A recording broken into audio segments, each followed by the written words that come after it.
All this time now I've been running businesses, so none of this has stopped me from running my first business. I was 21, set up with my second husband, or we turned out to be my second husband, and we were the first specialist installation company in the UK for kitchens. So this was in the late 70s, and we had a variety of different clients. I could be dealing with Lord and Lady Trough, who were Harrods clients one day, and then an East End gangster the next day. So lots of fun and adventure, lots of scary moments, but certainly a real good grounding and understanding and dealing with different kinds of people. So we grew very, very quickly. We grew to 2 million turnover, which, on today's money, that's a lot. I don't know what that's equivalent in today's money. But really, it was a lot of money. So the lifestyle was ridiculous. I was in early 20s, and I thought all business people gambled, drunk, Monte Carlo casinos, sports cars, living the high life and the rest of it. I thought, I didn't come from a business family. That's the way my husband was still is 10 years older than me. So I looked up to him, but I don't know why, because he wasn't a business person either. Neither of us were. Anyway, we made it all up as we went along. And then in 1986, the bank manager said to us, Mr. Smith, I thought I was really clever because I negotiated a deal for £750,000, and we were not just installing kitchens. So by this time we'd had, I was managing contracts up to 10 fits every week, and in those days you didn't have multi-tradespeople, you had carpenters and electricians and plumbers and tilers, and so I was coordinating all of these installation fits.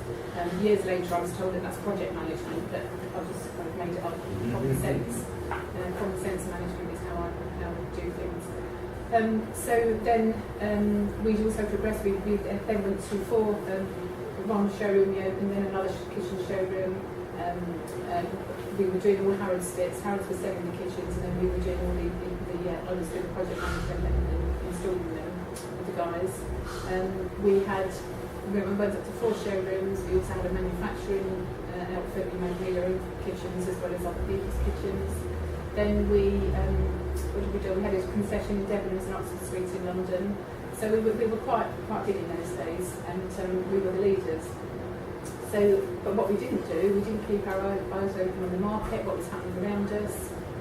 It was coming up to a dodgy period because what we call the sheds came into operation, so flat pack kitchens. We were top end, high-end luxury.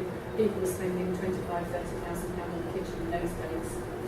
So then the market changed, so we didn't keep our eyes open on what was happening in the market trends.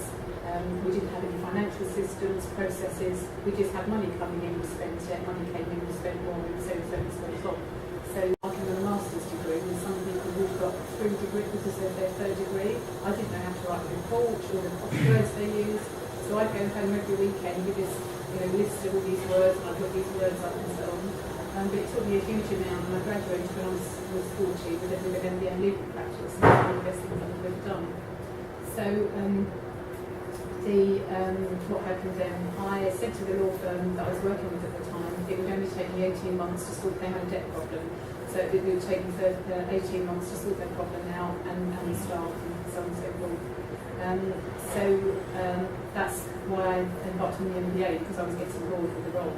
So the firm sponsored me through the programme. There was no agreements, nothing in writing, it was just literally a handshake, which again wouldn't happen today, but this was in 95.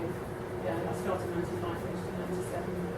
So then at the end of it, I was made redundant, and I thought, what am I going to do? So I set up a business consultancy, and one of the guys on the call said, don't bother doing that, come and be my chief exec.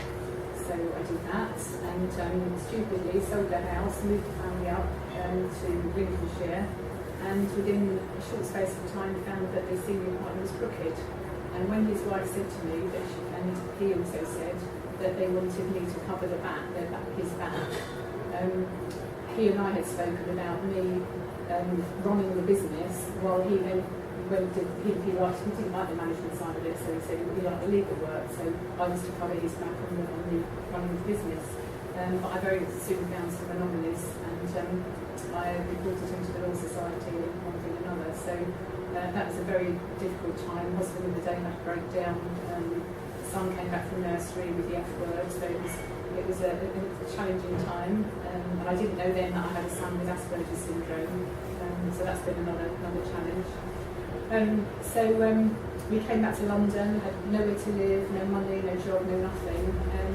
And then I got approached to become Chief Operating Officer at Ernst & Young, and I ran one of their consulting divisions in London for a year. I had 220 staff all over the country. That was a very interesting period. And one of the reasons I was hired, because of my previous business experience and also because of my MBA, the CEO wanted to show off that she'd got somebody with an MBA, so great fun, weren't they? But after a year I couldn't stomach it any longer, the corporate nonsense, which was just too much. So I came away, and the organisation itself was a really good organisation, but the bit I was in was almost like a maverick part of it. It was a consultancy division. So I then, what did I do then? I came away and started doing business consulting again. But I wanted to do something a bit different, so I got trained in behavioural profiling, and over the years I've become an expert. Asking you, David, about behavioural profiling, I use the DISC model of behavioural profiling.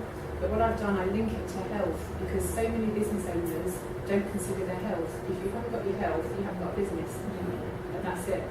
And if the health of the top team and all the employees, particularly the top team, if the health isn't tip-top, that's going to have a knock-on effect on the bottom line of business. So I link behaviour and health very, very strongly. And the particular model that I use shows me how much stress somebody is under in the workplace. So I can go through you as a person, and she also go through you as a business, and go through your business. One is open, integrity, transparent, and all that sort of stuff. That's it really. Up until today, so